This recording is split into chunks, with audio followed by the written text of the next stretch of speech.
Hello, everyone, and welcome to the Film Box Podcast, a movie podcast where each week we reach onto our shelves and dive into the films we own on physical media, whether it's a beloved classic we've watched countless times or a hidden gem we're experiencing for the very first time. From VHS and DVD to Blu-ray and 4K, we revisit, rewatch, and re-examine films throughout history, good or bad. I'm your host, Aaryn Souza, and I'm joined today by my good friends Connor Jameson and Jasmine Chapatwala. Hello. Hi. And today we are taking a look at Little Women from 2019. Now let's get into it. All right, Little Women. This is the seventh or eighth feature film of Little Women released since the dawn of cinema. We're talking 1917 and 1918, 1933, 1949, 1979, 94, and now obviously 2019, the most recent one. Is this the best one? I mean, I've only ever seen the other one with Winona Ryder and Christian Bale. This one's better than that, in my opinion. I think those are the two most famous to me, I think. Although the 1933 one with Katharine Hepburn is also fairly iconic. But this movie's directed by Greta Gerwig. Connor, I'll ask you, do you like her films? I asked you last week about Emerald Fennel. I'm going to follow it up this week with Greta Gerwig. I definitely like. I gotta see how many movies of hers I've actually seen. Well, I mean, so obviously she's Barbie, got director, Lady Bird. she's got Lady Bird, Barbie, Little Women, and now Narnia. Yeah, I mean, yeah, I'd say so. I definitely like the whimsy in this movie a lot. I like the way I think she gets a lot out of her characters, especially in like Lady Bird and Little Women. Yeah, And obviously Barbie is just like a smashing success. So, and I will say, definitely helps when you have Saoirse Ronan play the lead in multiple of your films. Mm-hmm. Yeah, I think the conversation should be had if she's like probably one of the most underappreciated actresses of this generation. I mean, how many times is she going to get nominated for an Oscar or should be or like snubbed for an Oscar with how good of performances she's putting up? She is like secret MVP. I mean, we can have that discussion later in this episode for sure. Jasmine, what about you? How do you feel about Greta Gerwig's films? I love her as a director. Yeah, I'm a big fan. I'm a big fan. Obviously, Lady Bird was like huge for me. One of my films that I like attribute to my love of cinema. First time I saw that, I was like, yeah, this is exactly where I need to be right now. Yeah, I definitely I feel the same way. Lady Bird, iconic, one of my favorite coming of age films. Barbie was excellent. This movie's really good. It's just kind of on a heater, and now she's doing Narnia, and I'm like, I won't lie, I'm a little nervous, but it's promising. We did a Narnia episode earlier this actually last year on the podcast, which was a wild episode. We spent almost 2 hours talking about Narnia. It was easily done. Longer than the runtime of the movie was the episode. So I think there was a stretch where we were just topping the runtimes of movies with our pods, and yeah, look. It's not a bad thing. Okay. We had a lot to say. Yeah. But I also wanted to ask too, so we're kind of finishing out this month. This is the last episode of February. We're coming to an end of our period piece romances for the girls month. So Jasmine, I'll ask you, is this the best main cast in a period piece that we've done this month? Oh, 100%. Because like we've had pretty star-studded. I mean, Margot Robbie, Jacob Elordi last week. Yeah. Mm-hmm. This week we have Saoirse Ronan, Emma Watson, and Florence Pugh. Florence Pugh, Timothee Chalamet, Laura Dern. Laura Dern. Yeah, it just keeps going. But then we also had Emma Thompson and Hugh Grant and Alan Rickman and Kate Winslet. And then we had Keira Knightley, and we had Matthew McFadyen, and we had other people in that movie. Yeah. We've had really good months, but I don't know. This feels like probably one of the best casts we've done so far. For sure. I 100% think that there's not a single person I could recast in this. Oh, interesting. Well, we'll get into that because I have some. I have a take on the cast. Oh boy. Yeah.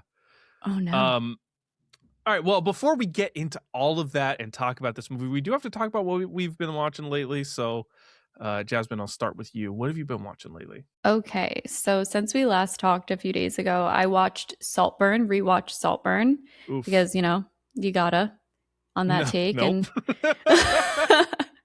I was like, let me see if I remember this movie just being the talented Mr. Ripley, but like a little less interesting. And yeah, pretty much. Was it? Yeah. I enjoyed it. I wasn't like mad at it, but I was like, just watch this movie. And then I saw How to Make a Killing. Ooh. Really, really, really enjoyed that movie. I rewatched Sinners yesterday. Oh, fantastic. Yeah, I can't get enough of it. And then today I rewatched Little Women. 2019, Greta Gerwig. I mean, do you have anything to drink before I go to what I do. Done? I just have my Gatorade Zero, and I'm gonna crack it, see if I can give it. No, I heard a little bit of suction. It's terrible. I have seen 2 movies since we last recorded. It's Little Women and The Godfather Part 2. Well, amazing. Which is better? Well, do you have to ask? I don't want to make that comparison. I plead the fifth. No, it was funny. We watched like the back half of Godfather 1 because it was on TV, and then started Godfather 2, and M was like, we should just finish it out, and so we finished it out. I own it the whole trilogy on Blu-ray, so we just finished it out that way. But then she looked at me as like we were 3/4 of the way through the movie and said probably the most romantic thing that anyone has ever said to me, which is, can we watch all of Al Pacino's movies? And I said, yeah, absolutely. So we're going to start working on that here soon, but Godfather 2 is just really good. She also was like, can we skip all of the Robert De Niro parts? That's such a crazy take right now. Oh my gosh. She just loves Pacino. And I will say the De Niro parts are excellent, but they're a little bit slow. They're a little slow in comparison to what happens with the Michael parts. I completely disagree. But that's a take for another time. That's a take for a Godfather 2 pod, not a Little Women pod. But that's all I've seen. So I have to drink Mountain Dew Baja Blast Cabo Citrus Zero Sugar Soda. Look at us both on our skinny zero sugar anything. It makes up for the Italian bakery desserts that I bought yesterday. Exactly, it's balance. You said though you watched it on TV, so like cable, like no, we have YouTube TV. Oh, okay. I was like, yo, that's pretty cool. No, we don't have cable. We have YouTube TV. Yeah. But we didn't finish it on YouTube TV. We watched the first 20 minutes of it, and then because it was on late, so we went to bed, and then the next day we're like, let's just finish it, and we watched it on Blu-ray. There we go. Mm-hmm. So I, like you, only watched 2 movies. It was Little Women, and I rewatched this morning Train Dreams. Phenomenal movie. Once again, I'm gonna keep singing its praises. Just it's a good one. Best movie of the year for me. It's a good one. And then I got this. I found this at Stop and Shop. It's called Odyssey. Well, I mean, you gotta drink. Chris Nolan. Yeah. It's got 222 milligrams of caffeine. So if you see me slumped over back there, you know why. On 222, that's a lot of angel numbers. Mine are 777. So But it's February 2nd. Or no, That is- February 22nd. Oh, yeah, exactly. Oh, Yeah. it's February 22nd. Holy shit. Yeah. So it's 222. Yeah. It's a lot of lot. twos. This has a shit ton of lion's mane for focus and clarity, so hopefully I can read today. Well, we'll There see. we go. We'll Here's see. Either hoping. that or you'll just be like you'll just be like just the whole time. Just Action. oh man. Tastes All right, well great. let's talk about Little Women. Why don't we? So if you're unfamiliar with this movie, I don't know why you're listening. Just go watch it first and then come back. This is a 2019 period drama romance adaptation of Louisa May Alcott's novel from 18 something. I don't remember the exact date. Oh, there it is. Connor has it. Wow. Did you read okay. it? No, not yet. I Okay. literally, on my way home yesterday, I saw my parents had it, and I yoinked it off their shelf for Nice. There you this. So I have a prop. This movie is directed by Greta Gerwig, who also, as we'd said, directed Lady Bird and Barbie and is doing the upcoming Narnia film for Netflix. Cinematography by Yorick Lassau, who, if you don't know, he's a French cinematographer. He also did Luca Guadagnino's A Bigger Splash in recent years. This movie was written by Greta Gerwig as well and distributed by Sony Pictures. Released Christmas Day, December 25th, 2019. The runtime of 135 minutes and a budget of $40 million. How much did this movie make at the box office? I was gonna say, you know what, 222. Okay. Let's stick with the okay. theme. Yeah, I think that. it's a sign. There we go. Okay. I was just gonna go with like 200. It is 220.1. So Connor, right on the ball. That's unreal. Oh. Apparently this switch is my numbers. this movie Yeah. is cursed. Go buy a I lottery think ticket I today. think it's blessed, actually. It might be blessed. So I gotta ask, have you guys seen this movie before, or is this a first time watch? I've seen it multiple times. Major comfort movie for me. Yeah, this is not my first time watching it either. It's you know, I saw it for the first time almost a year ago to the day, in March of last year. You know, we're gonna dive right in, but like I was kind of quite impressed because I never thought of myself before then like of like a period person kind of person, but I was quite impressed with it when I watched it the first time. So do any of you own this movie? Well, don't worry, I got you covered. I do. I have it on DVD. Yay! DVD plus digital. It was sealed when I cracked it open for the first time to watch it. Promptly redeemed the digital code and watched it that way because it's not standard definite or DVD quality. But yes, I do own this movie. I definitely need to get an upgrade for it because this movie looks phenomenal. Which we'll get into. But if you don't own it, you're not like me. You can watch this movie elsewhere. You can watch it on YouTube TV if you have that service. Otherwise, you can rent it for $3.99. So, if you gotta own this again, the perks. I didn't know the it was perks on of YouTube physical TV. media. It is. I ended up it is renting on it, YouTube even though I pay for YouTube TV. Oof, that's No. tough. Yeah. The perks of physical media, you don't have to worry about it. I just can reach. No, you onto could the just pay shelf. $3.99 once for it, or $1 Yeah, to wherever you rent got it. Yep. All right. Well, Connor, we've talked about the background, but we got to talk about the reviews. So why don't you talk about what the people thought? So, this is incredibly well received. 95% with critics, 92% with the audience, 7.8 on IMDb. So, beloved. And I believe the what was it, 94 or 92 rendition had a 92%. So, Little Women is a guaranteed hit with the critics, it would appear. But our friends at Roger Ebert, Tom Laughley, gave it a 4 out of 4. Nice. So, High Zoom praise. this in because very high praise.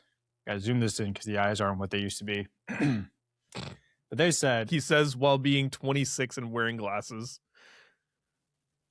listen, man, if I remembered what my prescription is, it would shock you. Here, and there will be spoilers ahead, the filmmaker generously pours her signature buoyancy into a novel she clearly knows inside and out. Huh. What a shocker. Infusing the yarn with the lived-in intimacy of Lady Bird and the womanly resilience and camaraderie that defines much of Frances Ha. Moreover, she successfully turns the authority she has over the book into gold, orchestrating the tale's segments both melodically and into a non-linear fashion. In doing that, Gerwig taps into radical proposition.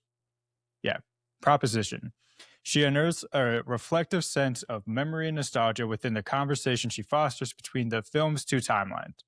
Her structure of well-paced flashbacks laced with emotional peaks and soothing cadences is first a surprising puzzle and then a source of awe, but is never disrespectful to Alcott's intentions. It is a smart twist for Little Women loyalists as much as an inventive way in for first-timers. So, they loved it.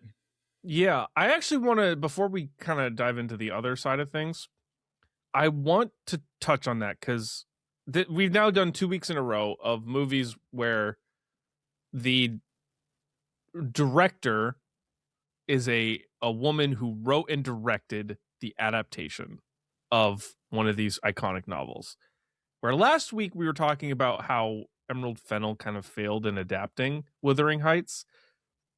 Greta Gerwig really succeeded here. And there is actually, again, spoilers for this movie, but like there is a significant change to the movie from how the book is written in the end.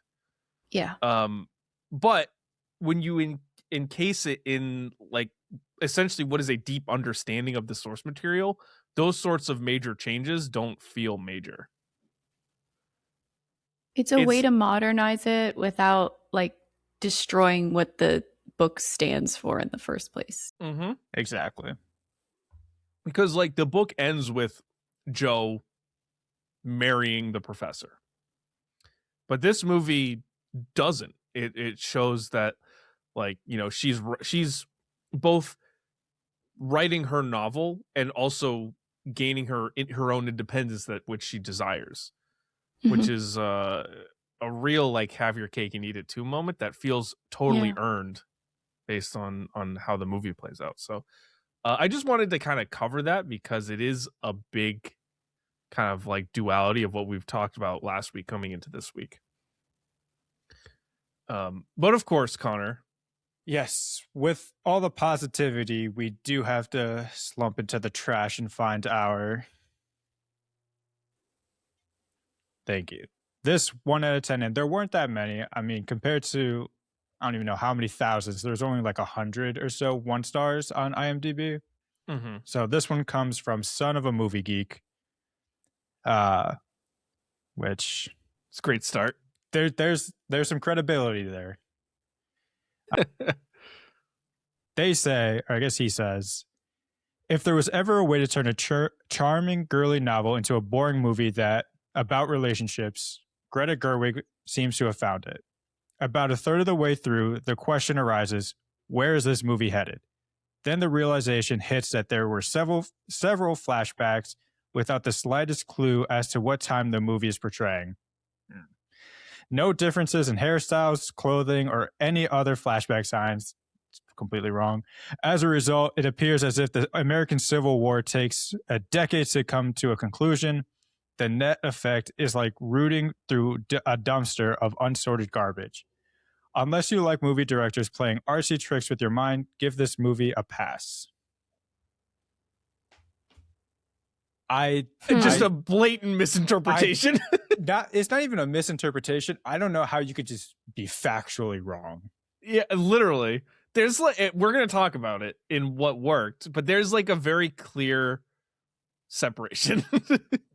It's like you got to use your eyes, just a pinch. You know, we come on here and we obviously are in-depth movie fans. I wouldn't say we are the most like cinephile type, but we do obviously invest a lot of time in watching all kinds of different movies and spending our time analyzing things.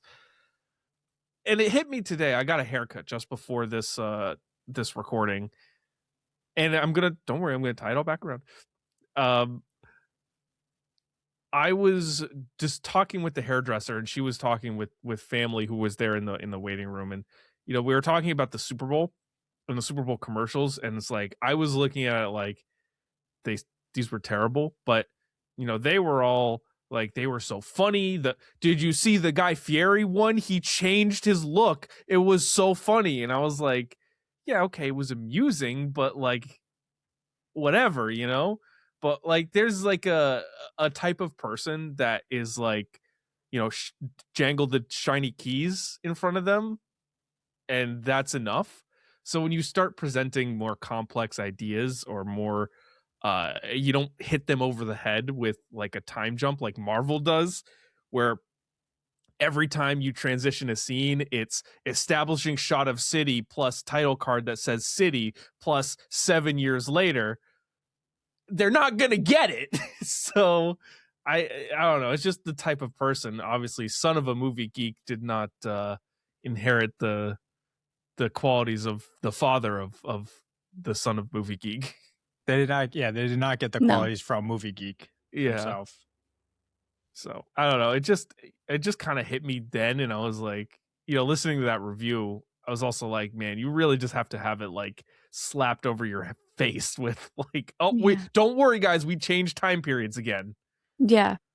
So it's like when they show the Empire State Building and then they write New York City and you're like, no way. I get it. Whoa. It's like you see the Eiffel Tower and they're like Paris, and you have to be like, well, which Paris? Yeah. Like, Texas obviously. Yeah. Of course. Yeah, no, it's something. All right, let's why don't we take that time to transition into what works with this movie?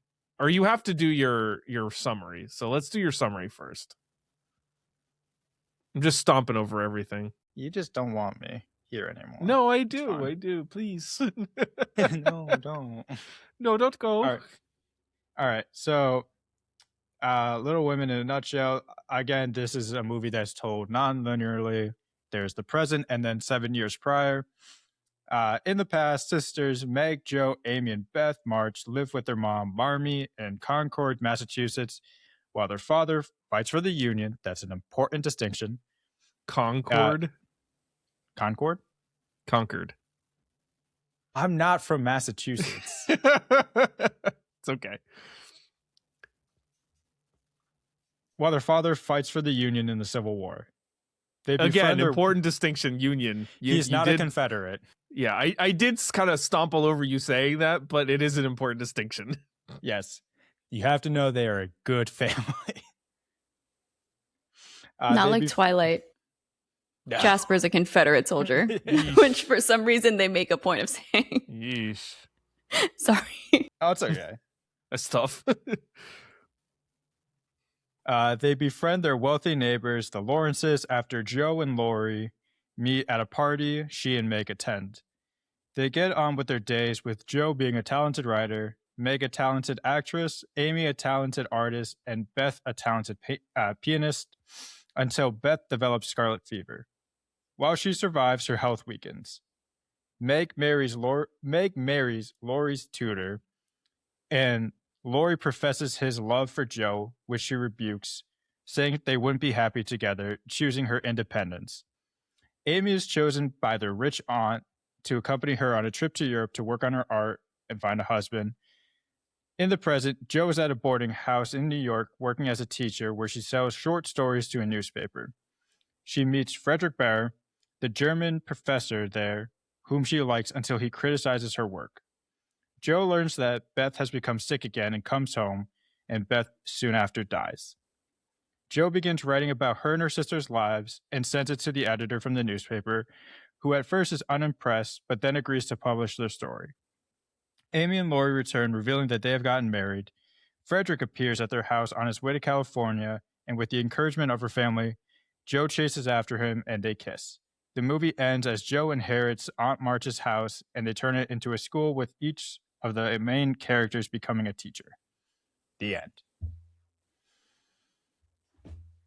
It's a wonderful, wonderful movie. Let's talk about what works.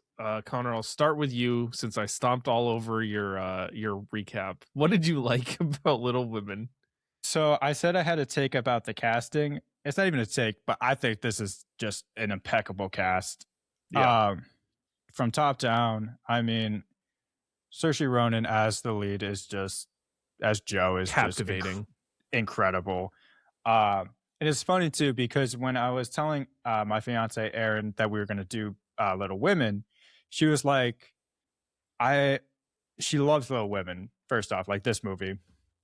And she was like, oh, the girl from We Live in Time, Florence Pugh, incredible actor. Like, she loves Florence Pugh. Yeah. And she's incredible in this movie as well. And there's something to say about her performance in particular, because she really encapsulates Amy's like wide-eyed like wonder and for the world and almost a naivete in just such a simple way. Like, you don't even realize it, but like it captivates me when she did the intro, when Timothee Chalamet was like first meeting everyone, and you just see her like captivated by him and his presence. She's like, I'm Amy. And just like that sort of like younger sister, like, I'm talking to a boy type of thing. And I'm like, I know this character from that one moment. And everyone's like that in this movie. Yeah. To Timothy's credit too, he chews all the scenery he's in. Like, every second he's on screen, you just cannot look away from him. Yeah. Specifically, like, every time they're at like a party and he is just kind of like by himself, or like I'm going to talk about it later, but like the dancing that he and Joe has out in the outside, later on when he's at another party with Amy and he's just belligerently drunk. Yep. It's just like this guy. Like, if you didn't know back in 2019 that this guy had like incredible acting chops and just incredible screen presence, you should have known. Yeah, absolutely. Jasmine, what about you? What else worked? Well, I'll kind of like, go on that same route with Saoirse Ronan and Timothee having incredible, they're great screen partners. Mm-hmm. We saw it a little bit in Lady Bird, but like every time, like all of their scenes together, so good. So good. Love their chemistry. I just think that the two of them is like literal magic on screen. But yeah, I think they're great. And then just completely switching gears, I think the nonlinear storytelling is super, like, a wonderful change. Mm-hmm. Obviously, the book isn't like that, and I don't think any of the other adaptations take that route as well. But it balances the story, I think, better than I've ever seen, in a way that actually keeps it super interesting. Because, sometimes like the period dramas can, not that they're boring, but they can kind of hold on to that slower vibe that keeps people maybe looking at their phones once in a while. There's no car chases in these movies. So. Exactly. Yeah. But yeah, it's just like, to me, just the most like cozy, lovely, and like warm movie. Mm-hmm. So yeah, that's all what worked. Yeah. I totally agree. And I you mentioned the time jump stuff. I think, I'll touch on it here. One of the things that I really liked about how Greta Gerwig did it was, she could have recast the characters, because like a 7-year age difference at this stage that she's portraying these characters is pretty significant. Yeah. They're going from like essentially what are teenagers to adults. Mm-hmm. But she doesn't. And all of the same actors, but what she does is there's a color palette to each of those sections of the movie. There's the 7 years earlier sections are all, they have a warm color palette. There's a lot of oranges and warm hues, and it's, to me, it's meant to symbolize kind of this like hopefulness that all these characters have for themselves, for the world, their aspirations. It's all, it makes you feel that way. But cut to 7 years later, everything's cool colors. It's a lot more blues and a lot more, echoing the grays and their sort of sadness and melancholy, and come to adapt with what the world has given them. At that point in the movie, Meg is married and has kids, but she's poor, and that's not what she likes. And then Jo is a writer, but she's writing to survive. She's not writing what she wants. She's writing to make what's going to make money. And Amy is basically, she says she's a failed artist. Yeah. And Beth is sick, and so everyone's kind of like, still, I think, okay, well, besides Beth, but they're coming to learn that it's not all about their hopes and dreams. But then by the end of it, it becomes much more neutral. You lose the real harsh grays and blues for like a much more neutral tone of like, Meg's happy. She's happy being who she is, and Jo's happy with who she is, and Amy and Laurie are happy, even in those situations. So it's a very cool use of color in this movie. Connor, did you have something? No, I was just also going to say, also kind of going back to the 1-star review. They do enough to distinguish like from like the hairstyling as well. Like with specifically Amy, she's had bangs, and then she doesn't when she's older. I feel like there's enough there to really, if you can't tell from the color grading alone, it's there. Yeah. I will say, not to stomp on something that didn't work, but like the first half, or like the first maybe 30 minutes or so, it is a little bit jarring, those first couple time jumps as you figure it out, but by the end of it, you kind of figure it out. Yeah. I'm just gonna say, Laura Dern's fucking awesome in this movie. Yeah. As the mom. I love her presence here. She just has something about her, always is just like a very maternal presence, and also just a solid presence in a movie. Like when she's there, she's going to just do what the movie needs to be right. And it just nails it here as the mom. And I also like too how this movie, we've talked about it in some of these other movies too, good father figures. Bob Odenkirk's a great dad. Mr. Lawrence is a great grandfather. Like, they're just solid people. There's no like abusive fathers. It's great. I love it. Yeah, I really want to shout out Mr. Lawrence, because like they kind of set it up as not even set it up. Like in the beginning, they're kind of just like, oh, like he's kind of just like this old guy. We gotta stay away. But then once they meet him, he's like, oh, you guys are always welcome here. Beth, we have this piano that needs to be played. You guys, if you want to read, we got this big library. Like with Bob Odenkirk away in the war, it's kind of like he steps in as kind of like, not the father figure, but he does have like that kind of presence over. A paternal presence. Yeah. Because then when in the scene after Beth dies and he's like just kind of just pacing around, he's like, I can't go into the house now that she's gone, because he has this scene of like with her saying like, you remind me so much of my daughter I lost. Genuinely heartbreaking. Such a good role for him to have in like this story.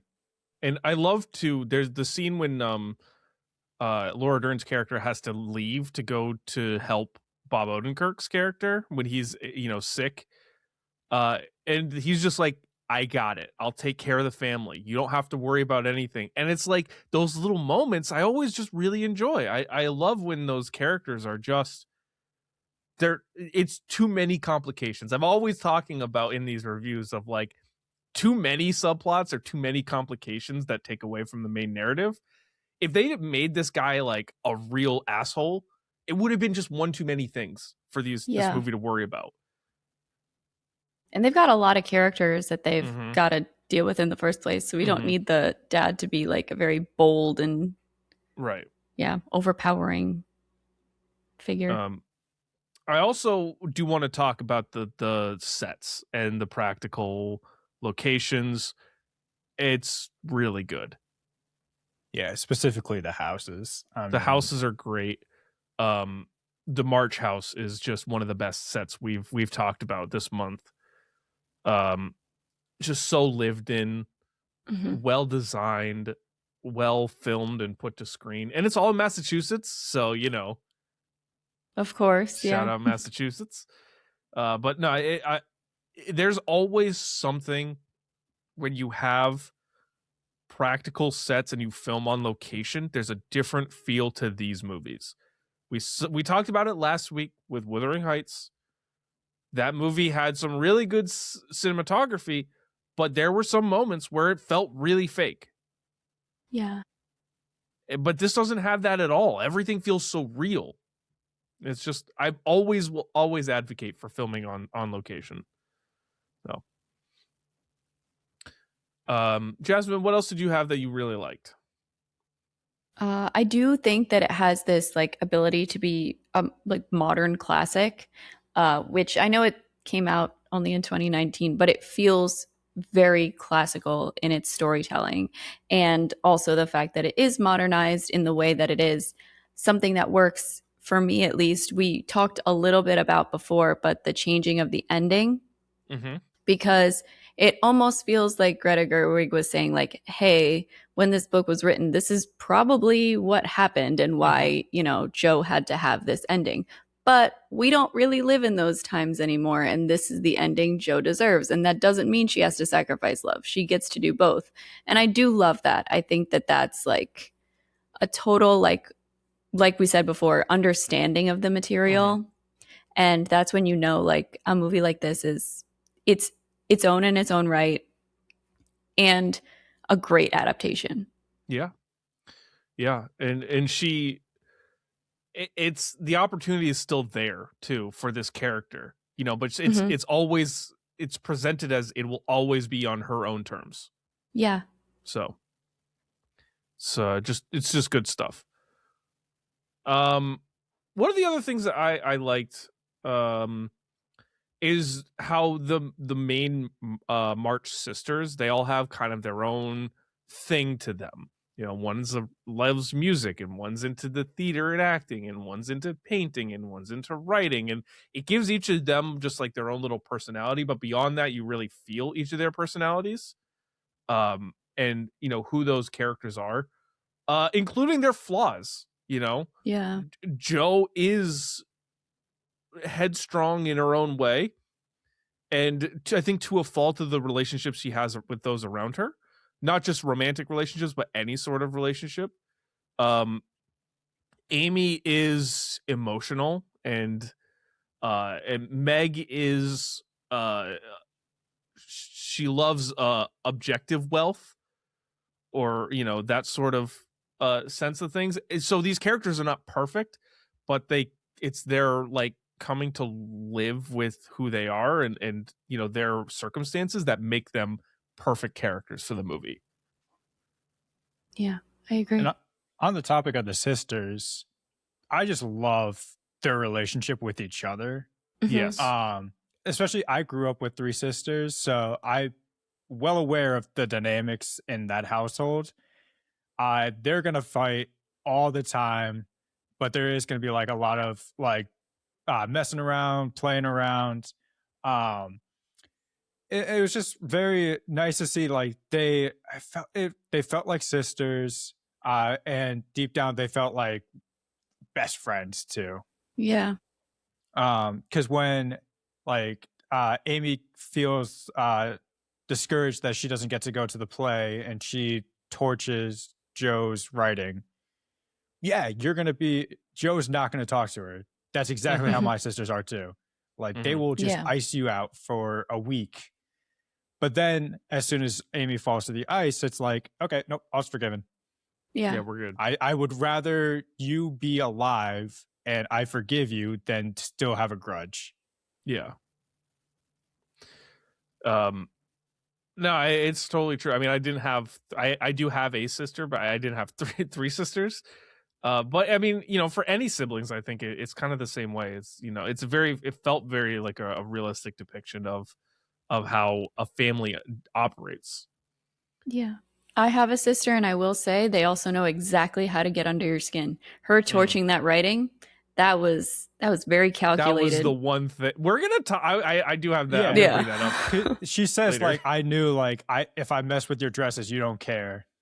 Yeah. But Yeah. like your writing is the only thing that would have gotten to you. Yeah. One other thing that I like, kind of the last thing I definitely wanted to touch on, just the last 30 minutes of this movie plays so well. I was like in tears watching it. Like it's so good. And it wasn't like sadness. It was just like everything that they did was like hitting exactly what the notes that they wanted to do. I felt happy. I felt like sadness in some instances. And I was just like, I could feel myself welling up. I was like, this is perfect. It's a fantastic ending. Yeah. It's so good. I think every emotional moment this movie wants to hit, it smashes. Absolutely. Like, just Agreed. Yeah. No moment felt like it just missed for me. Yeah, for sure.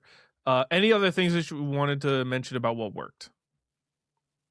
I got a couple small things. Okay.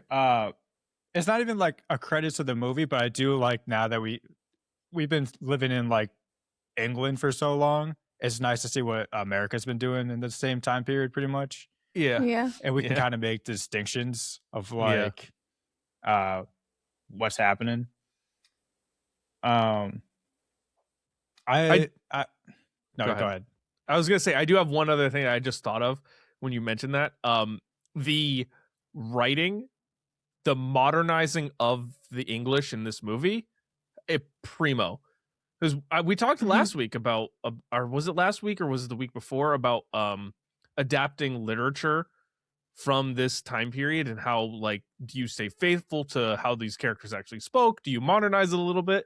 This is an absolute masterclass in modernizing that sort of language and making it read and listen well. Because you can just fully dive into how those people talked normally, but it gets confusing. This is just perfect. All right, anything else that you want to touch on? Last thing, I think the process of making books is really fascinating. Yeah, that was cool. Yeah. It's a cool scene. Yeah. I was thinking about that too, like how to mass produce something, they just have to like one by one create that sucks. Yeah. That sucks. I know we're gonna talk. There's a segment later about technology, and we'll bring it up there too. Yeah. All right, Jasmine. Anything else? No. Okay, let's do what doesn't work. I've got a couple. First half is a little bit slow. Just a little bit, not much, but like this movie heats up at the halfway point and is like on a heater, but it takes a little bit to get there. That's a lot of world building at first. Yeah. I mentioned before the time jumps in the beginning are a little bit confusing if you don't know going in how it's going to be playing out because they're the same actors. But again, once you kind of figure it out and you're not like son of a movie geek, then you figure it out. It becomes pretty standard. Anything that you guys want to touch on for what doesn't work? I have two little things. Okay. So, I think some of the characters are slightly underdeveloped. Specifically Meg, Emma Watson's character. Yeah. And then Meryl Streep's Aunt March, only because I feel like we could have used a little bit more from her. Yeah. Yeah. When she is on screen, she's great. Obviously. I would have liked. They both are. I would have liked to have seen why with Aunt March, why they're just okay with her being a dick. Yeah. Constantly. Like what? Yeah. That's exactly. Is it just like that Aunt March, she just says things, she's not actually mean, or like, is it just like, we're gonna get the inheritance, just like put up with it? Yeah, that could be too. Yeah, I don't know. Yeah, we don't really know what made her that way either. So yeah, I don't know if I necessarily need to know why it made her that way, but it just at least like maybe a one sentence explanation of like, she does actually care. She's not a nasty woman. She just says things. Yeah, could be that. I don't know. She's just old and cranky. Yeah, old and cranky and lonely. Yeah. And then my other thing is with Laurie, he obviously does such a good job every time he's on screen with Saoirse Ronan and Timothee Chalamet, and their characters are just like so magnetic for each other. How does he just, be like, Amy? Well, when you get rejected, in that way, I feel like a flip. It's not like she just was like, oh, well, not now, maybe not. She's like, absolutely not. On a hilltop, for sure. In the most romantic setting, she's like, I cannot and will not ever marry you. Ever. Right. But then like Amy knows how Laurie is. How is she just like, yeah, I'll be like number 2. I think and then Laurie she was so smitten from the first time she saw him. It's like, that's the one. Yeah. But I don't know. It is a bit of a weird dynamic. Right, because that's your sister. Like, that was the only thing that ever just like bothered me, is that like very minor dynamic, and also because you just see how enthralled he is with Joe, that it almost makes no sense. Joe and Amy are not very alike at all. No. So it's kind of like, how do you decide? Like, yeah, no, this was like my dream person, but let me go for the exact opposite now. Yeah. Yeah. And still be happy. I'm like, is Laurie happy? I hope. I don't know. I want him to be happy. So yeah, that's like my only 2 tiny little things. I've got a small, not a small one, but I've got one. And in relation to that, it makes me upset that Joe really leads on Laurie a lot in this movie. Mm-hmm. Like, there's friendly and there's being friends, and then she's like full on like romantic with Laurie, and it's like, absolutely not. No, we cannot do this. Yeah. And it really makes me angry. I'm like, it's right there. It's right there. I don't know. Their chemistry is too good. That's the problem. That is probably part of it, but like, man, it gets really romantic sometimes, and I'm like, this is not. Yeah, she's doing all this, and then she's like shocked that he wants to do something about it. Yeah, right. She's like, wait, no, don't change the dynamic of everything. And he's literally like, no, this is just the natural progression of where we'll be going next. Yeah. Mm-hmm. Wait, did you not notice? I do like how in that scene, like, he doesn't even have to, when he's like professing his love, he didn't even have to say anything first. She's like, don't do it. Yeah, he's like, she has to talk. She's like, no, absolutely not. No, we don't. Look at that tree over there. She's like, but I was going to keep you on the back burner forever, man. Like, what do you mean? Speaking of back burners, Beth takes a real back seat in this movie, and it makes me angry. I think she's a great character. She is. I needed more Beth time. Yeah, the actress, Liza Scanlon, she's phenomenal. I've seen her in a few things, specifically Sharp Objects. That's when I was like first introduced to her. Oh my God. Yeah, definitely could have used a little more time with her, for sure. Connor, anything that didn't work for you? So a couple of small things. I didn't like the slow-mo shots they did. There's one, they were mostly in the beginning that I noticed, and it just felt off. It was like Joe running through town. It would just cut to like a slow-mo shot of her. And I was like, why are you doing this? Yeah. Then there was another one of like Laurie just walking. The carriage one? Yeah. And I was like, it doesn't fit. Mm-hmm. And then after Beth gets scarlet fever, the doctor's like, oh yeah, the Hummel baby died. Anyway, who else has had scarlet fever? They completely like, they introduce the Hummels, and like they make us a big point of like the relationship the family has. Not a single reaction to the fact that their baby died. Yeah. Yeah, it's tough. And I was like, huh, interesting. And also, it's like I guess maybe it's like I don't know much about scarlet fever, but obviously it's contagious.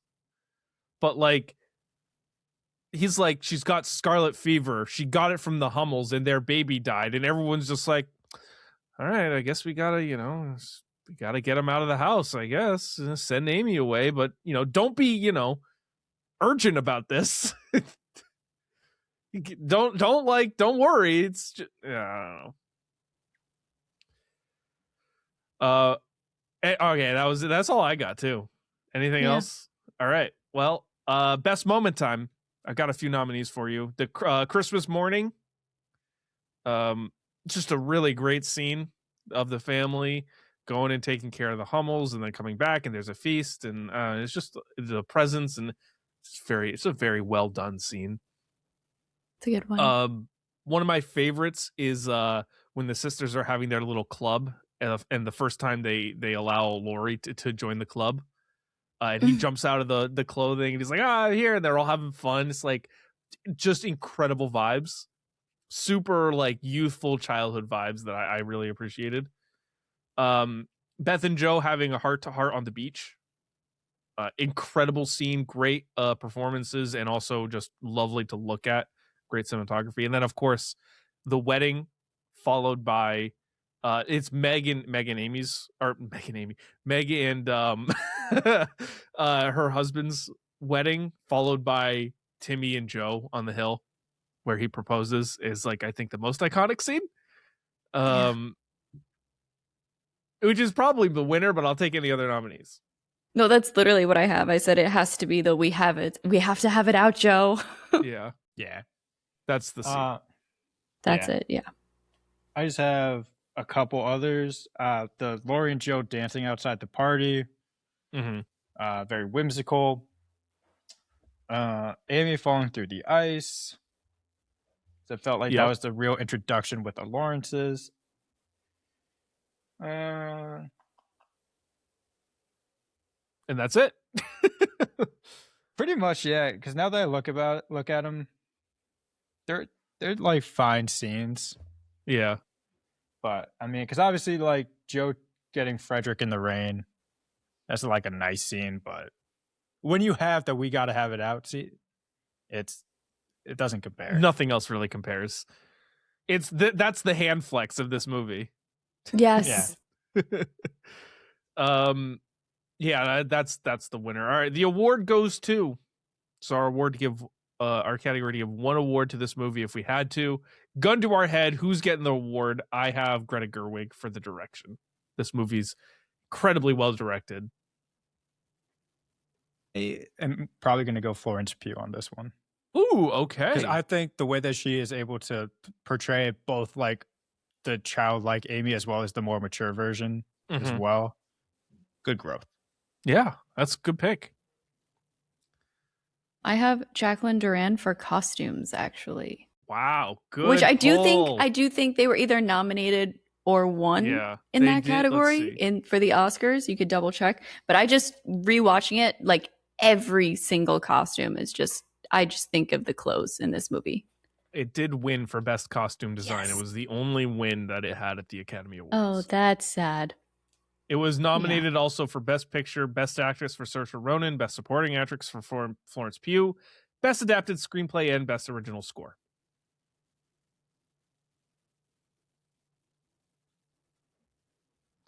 Not Best Director? It was not nominated for Best Director. Oh, okay. Let's see. Oh, that's the Parasite year. Oh, okay. Oh, all right. Yeah, you know what? Fair. Thanks for that, Connor. Makes sense. Now we all got to sit here like, all right, I guess. Yeah. Okay, but wait. Real quick on that topic. Do you think it probably isn't fair that Parasite won Best International and Best Picture? Yeah, deserved it. Parasite's pretty damn good. I mean, I don't know. I mean, I probably, if I had to take it away from Parasite, I don't know if I'm giving it to Little Women. No. I would say just like not to take it away from international, but just like have just given straight Best Picture, not included it in international. I don't know.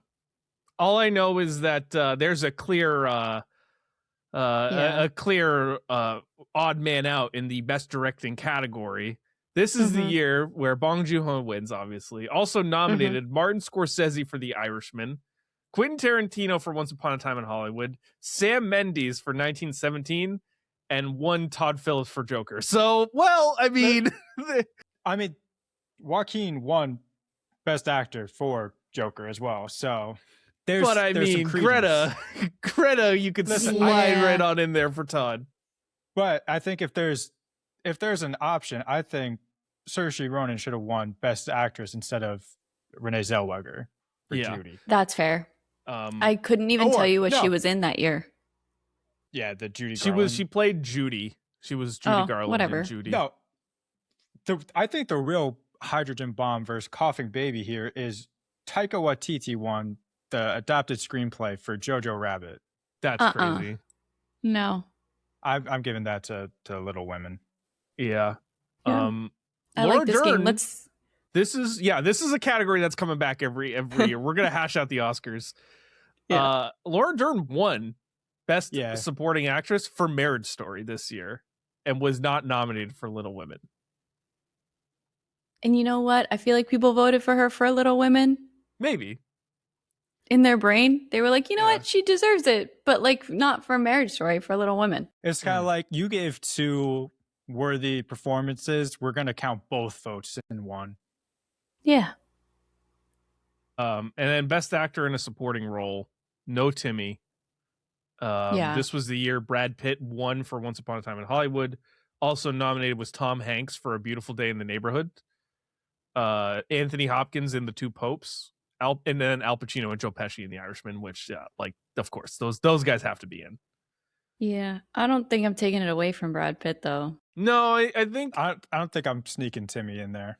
I think you could get him in as a nominee for Tom Hanks, but I don't know. I feel like he was also pretty good in that movie. So that maybe I have to watch that, but isn't that a little crazy that Tom Hanks is a supporting actor as Mr. Rogers in the Mr. Rogers movie? I don't think he is the main character, though. No, that's what I'm saying. Isn't that crazy that Mr. Rogers is not the main character in the Mr. Rogers movie? Mr. Rogers movie, yeah. Yeah, that is weird. I get what you're saying there. So, but it really is about the journalist, the journalist who profiles Fred Rogers. But I don't know. Yeah, definitely some other options. Could have gone a few different ways. Okay. Heat check. I've got a couple nominees for you. I've got Bob Odenkirk as Mr. March. I had him just for the way he says "My Little Women." I was gonna say I have it here in my notes. Who also gets to say the name of the movie in the movie. I wanted to stand up and applaud. You said the name of the movie. You did it. Congratulations. I also had Tracy Letts as Mr. Dashwood. I had Tracy Letts. Tracy Letts is fucking awesome. Like if you haven't listened to The Big Picture when he's on those episodes, just a real entertaining guy, and he's incredible in this movie. My favorite part right at the beginning where he's doing the notes, and it's just the level of which he slams the papers down on the desk. Just it's incredible. So either of those two win it for me. Yeah. Okay. Who would make this movie better? It's time to hash this out. I've got it out. I've got one. Go ahead. It's not a crazy one, but when you look at the cast of this movie and you see the level at which the star power operates, where all your main roles, you've got Saoirse Ronan, you've got Florence Pugh, you've got Emma Watson, Timothee Chalamet's there, Laura Dern is there, Meryl Streep is there, and there's one character whose main actress is not at that level. And it's Beth. And I'm sorry to Yeah, Eliza Scanlon. But it's a good performance. Let me just preface it with that. But we need the star power in that role, because you need to give Beth more screen time, and you replace her with Sadie Sink. Same orange hair, same I think more name power, better notoriety, good, really, really amazing actress who I have plenty of stock for. That's my one change. You give it a little bit more star power, because you also see it in the marketing too. This movie's marketed as the Emma Watson, Florence Pugh, Saoirse Ronan show. But Beth is there and probably one of the most interesting characters in the movie. It's like, come, just need some more. Anyone else? Anything else? I'm not changing that. Not touching a single. Well, all right. Gun to your head. Potentially, Someone okay. has Potentially, here we go. Potentially, I would change Bob Odenkirk. Oh, to who? Who? Yeah. Where? Tracy Letts. Honestly, I really have to think about it. But I would Edward change Norton. him. Edward Norton, maybe. For star power, absolutely. Absolutely. There we go. Bryan Cranston. Thank you. Let's pull some Breaking Bad. Honestly, I was gonna say it. I was like, is it bad if I say Bryan Cranston, considering that's just a different Breaking Bad character? What about Willem Dafoe? That would be crazy. No, right? no, that would be really weird. That would not work at all, actually. Oh God. John Lithgow. Oh, if you want older, I think that's a good move. John Lithgow. I feel like maybe I feel like they would look closer in age when you have Meryl Streep and him being brother sister. Yeah, true, fair. That's fair. I guess you play like she's his older sister, but how about Robert Duvall? He was almost 90 when they made this movie. Fighting in the war. It's okay. Connor, are you ready? No, I just wanted to double check something, but it didn't come to fruition. I don't have a name. I don't know. I think maybe you just get someone with a bit more notoriety for the tutor. I didn't even know his name was John Brooke, but I feel like he's kind of just like white bread in this movie. So if you get just find someone else, I guess. Yeah, that's I can see it. Because I'm not touching any like main character, but I feel like maybe that's one of the areas that you can get like. Like Adam Brody. That's the name I had in my mind too, and I was like, I think he could probably do like a period piece. And he's got like a charm to him. They just got to give him some like mutton chops or something. Then exactly. I like it. I like Brody. So I'll go with that one. Okay. Well, how about we turn to some hot takes here, because I do have 2 hot takes, but I do want to open the floor here. I don't think I have any. Well, I think I know what one of your hot takes is, but I don't know if you do. I've got some. Okay, go ahead. You got some heat. I've got a little. Connor, do you have any? I had 2. Okay, so we'll rotate here. So okay. you go one. So I'll go this one first. I'd much rather live in the Little Women world than the Pride and Prejudice world. 100%. Yeah. There's so much less structure and like. I think because there's less like you have to marry for money otherwise. Mm-hmm. That being like the societal expectation. Mm-hmm. It's kind of like, hey man, do what you want. Just live. Honestly, they do a really good job of making this time period feel really appealing to live in. Yeah. I mean, granted, if I'm in this time period, I'm going to war, so maybe it's not the best. Yeah. But if I hop in at the back half of the movie, maybe I live. Pretty good. For the Union specifically. Exactly. Yes. I'm fighting for the Union. I live in Connecticut. I'm not defecting. No, absolutely not. Defecting for what? For what reason? Yeah. No, I got a bad foot. I can't fight. Yeah, I got a know. bad You know, I back. got bad knees. You got bad There we eyes. go. Honestly, you would. I actually can't fight. Yeah. I'm a medical disaster for the union. But I could be a scout. For me, one of my lesser hot take is burning the novel deserves so much more hate. Like that was like the ultimate crime in that for Amy. Like talk about real good revenge. That novel was this big. Yeah. And it's the only copy. That's it. There's no copying in this time period. So she burned the only copy of a novel that I'm assuming Joe had spent at least a year, if not more, crafting. I would be furious. I don't think I would ever talk to to Amy again if I was Joe. And then the next day they're just like, "Come on, you have to forgive her." It's like, absolutely not. No chance. She almost died. Don't care. I would have pushed her down. Yeah. Yeah. Hold her under, please. Oh no, the stick fell. Oh no. On the point though, I think it's a really cool little detail that they point out that Joe is like ambidextrous when it comes to her writing. Mm-hmm. Like every time That her was hand cool. cramps, she just switches. That was cool. Well, that's also like a callback to the idea that I think Louisa May Alcott was also ambidextrous. Very so that cool. was kind of like a little homage type of thing. Oh, there you go. Paying homage.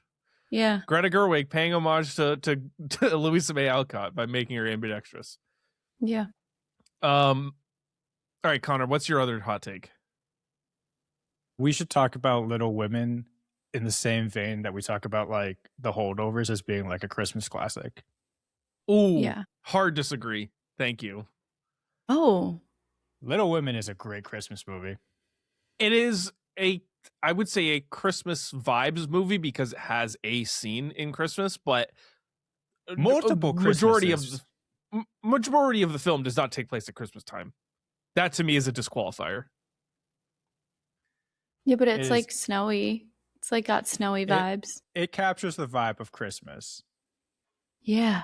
I keep seeing this. It's like the same way as I just don't agree.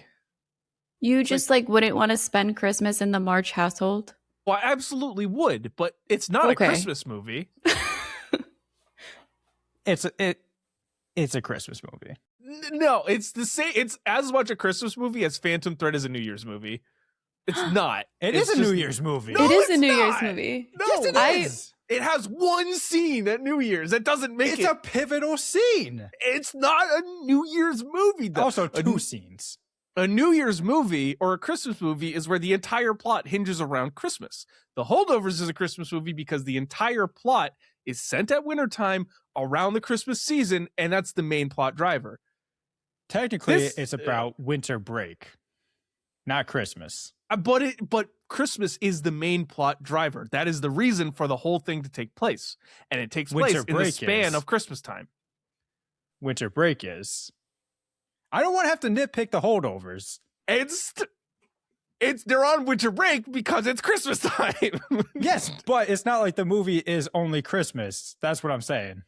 Well, it's all winter break. It's in the span of Christmas. It takes place in the week or 10 days. There is more Christmas in Little Women than there is. It also came out on Christmas. Exactly. It was a gift to all of us, a Christmas gift. This is a good hot take because it's got you furious. Wrong.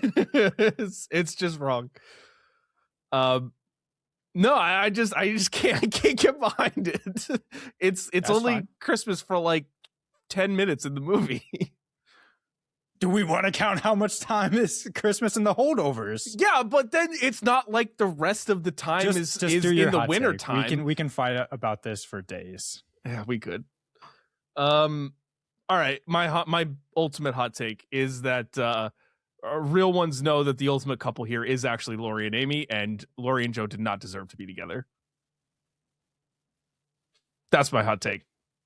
I mean, yeah, my not even a hot take. It's like they always just felt like good friends. Like the way that they felt like good friends because obviously that's how Joe wanted it, but also like Amy really truly cared on a romantic level for Laurie, and they work really well together. And I was much more convinced that their relationship working than anything that Laurie and Joe would have had. That's Yeah. Because it's not like Joe was like repressing anything to make their friendship work. It was just like, that's just how she felt. And she's also Right. just leads him on horrendously for the entire movie. And it makes me so angry. Meanwhile, Amy's just like, I love you, basically. It's just like, marry me, please. And they're the ultimate couple. And they work well together. I've always felt they throughout the movie, they work really well together. So, you know. Well, if we're being honest, the ultimate couple is Laura Dern and Bob Odenkirk. That is pretty good. That is pretty good. But yes, I agree with your sentiment. Yeah. Okay, is this movie ruined by technology? Yes. No? I don't think it's ruined. No. I think so. I don't know about ruined, actually. I think it's, and I don't know if it's enhanced, but I think there's interesting elements of like, okay, Joe's novel is on her laptop now. Yes. She's emailing the story to the editor instead of having to go there. Probably the book processing stuff is a lot cleaner to do, and it's mass produced a lot faster. Mm-hmm. It makes some of the communication a little quicker. Like they would know about and be able to travel. Like Amy would be able to travel home and travel back to Europe a lot quicker when Beth is not doing well. But she never knew about that. Yeah, well, right. She would probably end up knowing. You'd probably get some FaceTimes from Bob Odenkirk while he's out at war. So once or twice. I think it could. No, sorry. No, go ahead. I was going to say, I think it could really like destroy certain moments. So like you said, when she destroys the novel, like she burns it, like there's no backup. Yeah, that is true. Yeah. I mean, unless she went in and it would just Google change Docs. it though to where she just probably deleted the backup. She just destroys the laptop. The laptop gets thrown in the pond. Yeah. That is. Don't worry, it's all in the cloud. Yeah, you have to set this in a very specific time period where it's only Microsoft Word and not Google Cloud. Right. It's the early 2000s. Yeah. It's Lady Bird time. Oh, there you go. Yeah. Speaking of Lady Bird, Tracy Letts, really good in Lady Bird too. Yeah. Just incredible actor. All right. Which Challenges cast member would you put in this movie? Josh O'Connor. I was going to say, maybe he would even be a good tutor. Yeah. I had Mike Face as Laurie if you had to put someone in. I'm not getting rid of Timmy, but he could definitely do it. Yeah. If Timmy was unavailable. Yeah, if Timmy had scheduling conflicts and couldn't do it, then Mike Face is a pretty good backup. In 2019, he definitely didn't. Damn, that's tough. Well, when was West Side Story? West Side Story was 2020. It's actually a good question. West Side Story Spielberg. 2021. Oh, yeah, so he had some free time on his hands. Well, let's not. Oh yeah, no, he was you just finished doing Days of Rage on off Broadway. No, I know he's a very prolific like stage actor. Oh yeah. But he was free in 2019. He had just come off Dear Evan Hansen in 2018, and then does 2020 does, or in 2021 does West Side Story. So he was right in between. We just hashed that out for no reason. Yeah. What was Mike doing? He's just incredible. All right, prop time. What prop are we taking home? I've got my choice, which is Beth's piano. The one that she gets gifted. It's awesome. In a similar vein, I'm taking the entire Lawrence library. Oh, since they're just giving it away. Mm. Yeah. I'm also going down that same route. I'm taking Amy's paint set. Nice. I just really had nice one. Paint set. It is. I just had one. I want Little Women written by Joe March. One of those copies. Give me that. Would have been a good one. Yeah, I just thought of it right now. Perfect. Yeah. All right. That brings us to the end of our review. We've got to now hash out what our final scores are for this movie. So, Jasmine, I'll start with you. What is your score for Little Women? 4.7. Explain. This movie is near perfect. Obviously, there's the tiny little nitpicks and slight pacing issues. And then just for me, like, I just can't understand how Laurie could go to Amy. It's just never going to make sense to me. Anyone could explain, well, this. No, I've seen TikToks on it. No, I've tried. Can't get past it. So 4.7. All right, Connor, what about you? I was at a 4, but I'm gonna something I don't normally do. I'm gonna bump it up to a 4.25. Whoa, that's like I'm off the Letterboxd scale. Off the Letterboxd scale, I don't think you've ever done that for a movie. I think I've done it. I'm looking at your scores here. I don't see anything that's not on the scale. So this is I feel like I've done it once, and then maybe I changed it. Because I feel like this is a very, very good movie. It just, because I do my buckets, I just don't know where I want to put it in the bucket. It's because it's definitely better than like a 4, but I don't know if I put it in my 4.5, but it's great. One of the, I think when I was reading the Ebert review, something I don't know if I mentioned, but I think what goes underrated is the pacing is just works well, especially in the second half is just really well. It's such an engaging story that you just never get disengaged with. Again, perfectly cast, just a marvel to watch. So 4.25. I'm gonna give it just an even 4.5. Nice. This is one of my favorite movies. Greta Gerwig is incredible. Quickly has become one of my favorite directors out there. Cast is great. Performances are great. The period is great. You know, all of the costuming, all of the production. Some of the stories a little bit slow in the first half. I had a couple nitpicks that I think don't let it get to that upper echelon. Whoa, I can hear myself. Yeah, I heard that echo. Whoa. There we go. Now we're good. Sorry about that. But it's still really good. It's still really, really good.